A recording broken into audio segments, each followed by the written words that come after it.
Part 1 చూడకపోతే part 1 చూడండి, దాని కంటిన్యూషన్ ఇది. సో ఆ డబ్బా బస్ అయితే కనిపించింది. ఇదేంట్రా బాబు బస్సు ఇట్లుంది, అందులో ఏమో 1 year old బస్ అని ఉంది, బాగానే ఉంటుంది కదా అనుకున్నాం. సరే అయిపోయింది. ఎక్కి చూస్తే కొంతమంది గొడవ పడుతున్నారు, కొంతమంది సీట్ల కోసం అడుగుతున్నారు, అది లైట్. కొంతమంది గొడవ పడుతున్నారు. ఏంటా అని చూస్తే ఆ రోజు వర్షం పడింది. వర్షం పడితే ఈ విండోకి పక్కనున్న సీట్లు అన్నీ తడిచిపోయి ఉన్నాయి, ఫుల్ అసలు ముద్దగా ఉన్నాయి అన్నమాట. అసలు ఆ డ్రైవర్ ఎవరైతే ఉన్నారో ఆ డ్రైవర్ అసలు పట్టించుకోవట్లేదు, ఆ సీట్ నుంచి దిగట్లేదు. వీళ్ళు ఎన్నన్నా తిట్టుకొని అసలు ఏంటి చవిటోడి ముందు శంఖం ఊదినట్టు కదలట్లేదు, ఏం మాట్లాడట్లేదు, ఏమి చేయట్లేదు. వాళ్ళు తిట్టి ఎవరో పాపం ఒకతను వెళ్ళి కార్డ్బోర్డ్ షీట్స్ ఏవో ఉంటే అవి తీసుకొని వచ్చాడు. అవి వేసుకున్నారు, పాపం కూర్చున్నారు, అయిపోయింది.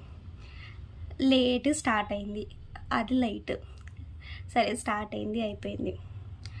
ఆ బస్సు అసలు కాళ్ళు కింద పెట్టుకోవడానికి పూర్తిగా లేదు, కిందంతా తడుచుంది, అయిపోయింది. సరే ఎట్లనో స్టార్ట్ అయ్యాము, అంత మంచిగా సాగుతుంది.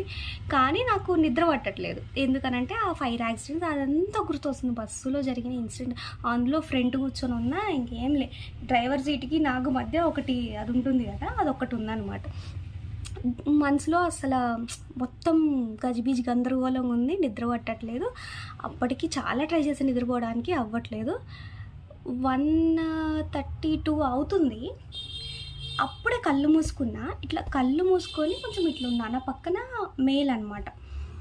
సరే కళ్ళు మూసుకొని ఉన్నా, ఏమైంది సడన్గా బస్సు గ్రర్ర అని వెళ్ళటం స్టార్ట్ చేసింది. పెద్ద సౌండ్ వచ్చేసి ఇట్లా సైడ్కి ఇట్లా అయిపోయి కళ్ళు తెరిచేసరికి ఇక్కడ ఒక బస్సు ఉంది, మా బస్సు ఇట్లుంది, ఆల్మోస్ట్ హిట్ అయ్యే పొజిషన్కి వచ్చింది. ఇటు సైడ్ డివైడర్ ఉంది. ఏంటి అని అంటే డివైడర్ మీద ఎక్కిచ్చేసి గుర్రమని పోతున్నాడు. ఇంకా ఇటన్నా పడాలి, లేకపోతే మంటన్నా రావాలి, ఏదో ఒకటి జరగాలి.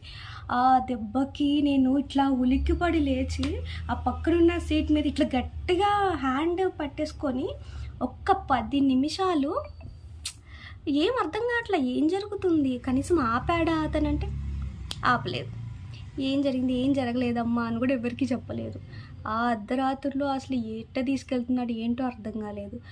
కామెడీ ఏంటంటే అది జరిగి అందరు మెలకు వచ్చినాక వెనక ఒక పర్సన్ అంటున్నారనమాట, మనకి ఇది సెకండ్ టైము, ఆల్రెడీ ఒకసారి ముందు స్కిప్ అయింది, బ్రిడ్జ్ మీదే మనకి ఇది అవ్వాల్సింది, కాకపోతే ఇక్కడ దాకా తీసుకొచ్చి ఇది సెకండ్ అటెంప్ట్ జరిగింది అన్నాడు.